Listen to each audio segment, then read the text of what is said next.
This is a very prominent question that I would get from Indian entrepreneurs because of the culture that we have and the places where we live.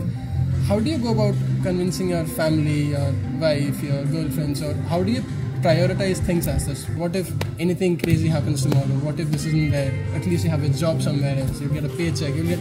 I think the major concern that the Indians have, or in general, I think most people of our age have, they are too secure on that paycheck that they get every month, on the 30th of the month. That's everywhere. Yeah? That's everywhere. That's not just India, that's everywhere. Okay. But here's what I will tell you. I think this culture of arranged marriage, this culture of I have to tell my mom and dad everything because, you know, that loyalty. I'm from Iran, so I mean, my mother's Armenian, my dad's Assyrian. I think a lot is going to change in India culturally the next 10 years. Here's why I believe. The parents are not going to like this.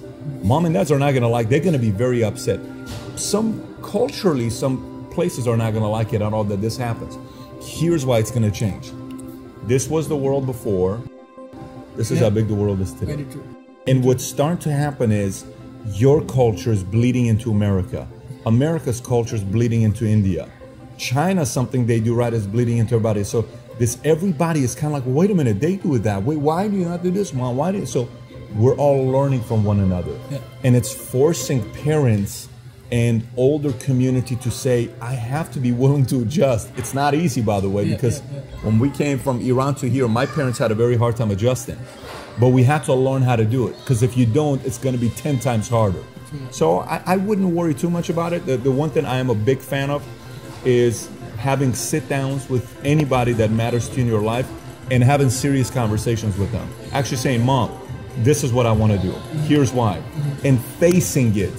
Have that confrontation. Have that disagreement. You expect them to be upset. You stay calm, but they're going to be upset, and explain to them why. And then eventually, once they see how serious you are, they'll respect you, kind of like your parents now say, son, you made the right decision.